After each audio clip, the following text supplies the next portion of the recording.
I am a changed man. Before we get into my personal story though, let's start with what this video is about.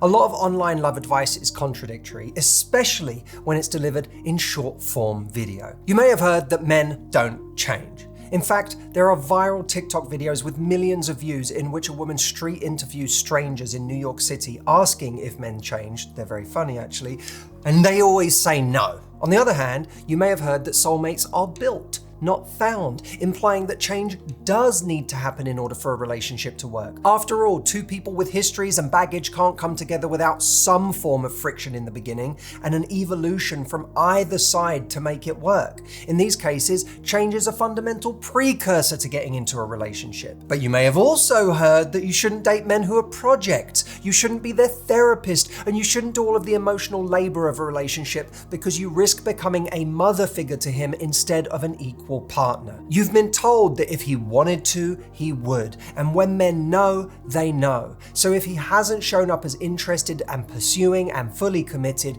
then end it. He is not the man for you. So what is it? Do men change into becoming your soulmate? Is that something you should even hope for? Or are most of them lost causes and you should drop them as soon as you see a red flag? In this video, let's do what we do best on this channel and dig in to the nuance. For those of you who don't know me, I'm Matthew Hussey. I have coached hundreds of thousands of people over the last 2 decades now and written 2 New York Times bestsellers on all of this stuff. Subscribe and like this video, and let's get into it. When I first met my wife Audrey, I was not in a place where I was ready to commit to a serious relationship. I was enjoying being single, I was focusing on my work, I wasn't looking for a girlfriend, let alone a wife. Within 2 years, I was engaged. And now, just 5 years after we met, we're happily married. So if you were to use me as evidence, the answer to can men change would be a loud and resounding yes. Marriage and children were things I feared, and I was never fully vulnerable or emotionally available for prior partners, even if I didn't know that about myself at the time. But before you click off this video and go to celebrate that the emotionally unavailable avoidant you are dating is your future husband, there are some important nuances you should note. Change for everybody is incredibly difficult, not just for men. Change is difficult regardless of gender, and the average person doesn't spend a lot of time in self-reflection, consciously thinking about the things they want to change about themselves. Even fewer people are doing the work. And even for the people that do change, they don't tend to get a personality transplant overnight. They change by small degrees. So what prompts a man to change? The answer varies. For some, the answer can be regret. Maybe a bad divorce makes them never want to repeat a toxic relationship dynamic ever again. Or it's the regret of time passing without having settled down.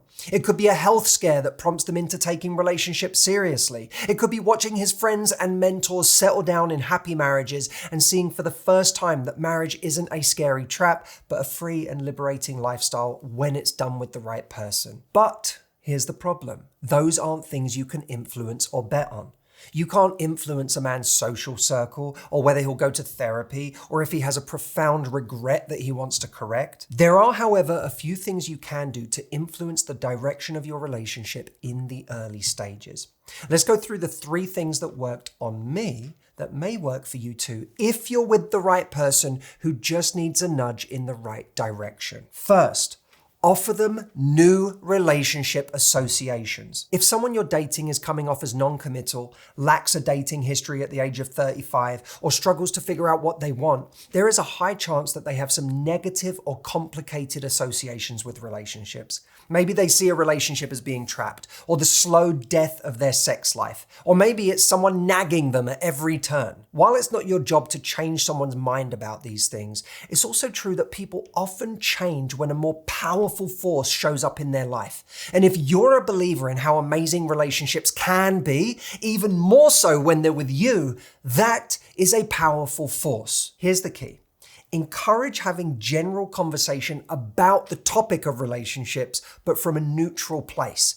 Then simply listen so that you can understand what their current relationship associations are. He might say, I feel like in relationships, people just slowly become roommates, and then they stop having sex and They just end up nagging each other and getting in the way of each other's dreams and the things that they really want to do. Now, when you hear that, you may even validate those fears they have and say, oh my God, that sounds terrible the way you describe it. I feel like that's the kind of relationship I would want to avoid too. But I plan to be in a relationship where I'm having amazing sex with my partner until the day we die. The idea of, turning into roommates is something I could never do. And, getting in the way of each other's dreams, I feel like your ultimate job as a partner is to know your partner's dreams and to support those and to push them forward to be able to achieve those dreams or live those dreams. If you say that, what you're saying is your version of a relationship is just one version of a relationship. You're describing this as if it's all relationships. You have a very narrow-minded vision for what relationships are. You don't have to spell that out, but it's kind of what you're saying. That's not what I'm getting into. I have a much different vision for relationships. And what you're doing in the process is you're saying, A, other relationships exist than the kind you're talking about. They exist with me. And you're kind of calling out this identity they have as a pessimistic, unimaginative, narrow-minded person. And no one wants that identity for themselves. And of course, it sends the message that this kind of a relationship is one that you are going to get into with or without them. And if they're not careful, it's going to be without them. It's an offensive strategy, not a defensive strategy. But you may have your specific thing that you're dealing with, a fear someone has said to you or an objection that someone has said to you to moving forward. And you're wanting to know, what do I say to that? How do I deal with that one? Well, I want you to go over to askmh.com and try Matthew AI. Ask Matthew AI your question. Whether you've been seeing someone for 3 weeks or 3 months or 3 years, it doesn't matter. Just say your situation in as much detail as you like, and it's going to help you know what to do and what to say to turn it around. It's trained on 18 years of my courses, my videos, my coaching, and it is going to give you tailored advice for your situation that goes beyond the general advice in this video. You'll be astonished at how insightful it can be. We have thousands of people using this around the clock right now as the secret weapon in their love lives. The link to try it for free is askmh.com. Go ask your question. Let me know what Matthew AI says. Okay, let's get to the second step. If you want someone to change, draw some boundaries. An early dating mistake a lot of people make is if they like someone, they go out of their way to please that person, to put them on a pedestal without ever stopping to question if this person is actually right for them. If you've been on a few dates with an impressive person and you think, I'll never meet someone like this again, you might be hesitant to call out behavior like poor texting or lack of follow through or hot and cold behavior. Calling out behavior in a confident way can encourage them to step up, maybe in ways they haven't before. It also raises your value in their eyes because you're not just another person letting them get away with bad behavior. Some people have gotten away with poor behavior for so long that they don't even realize they're doing it. They don't even know it's poor behavior anymore.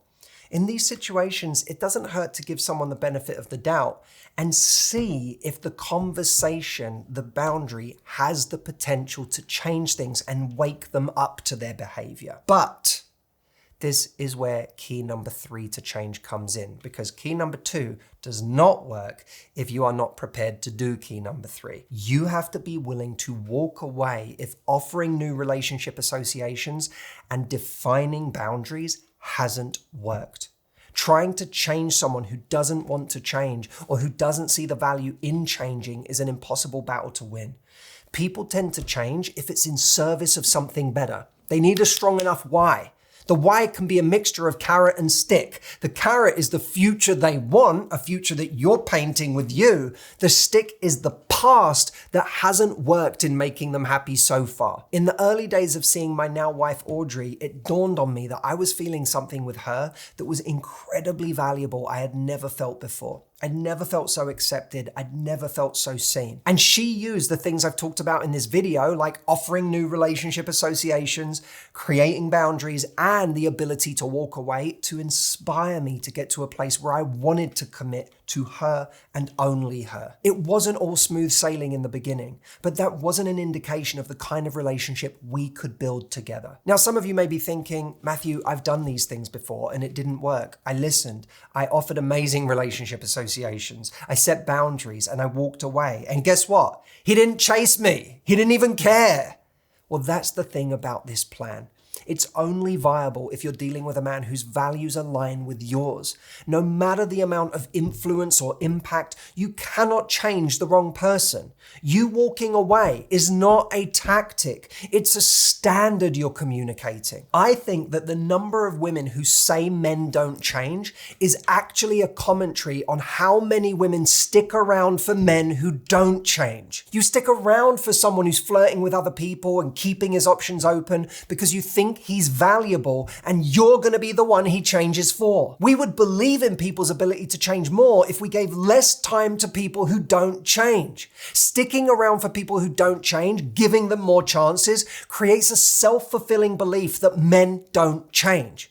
I had the potential to be a great partner. I didn't come pre-made as the perfect partner, but Audrey wasn't hoping for that. She was testing for that. If she had given up on me too quickly and labeled me a red flag, which she very easily could, trust me on how I was behaving in the early stages, we wouldn't have had the beautiful life we have today.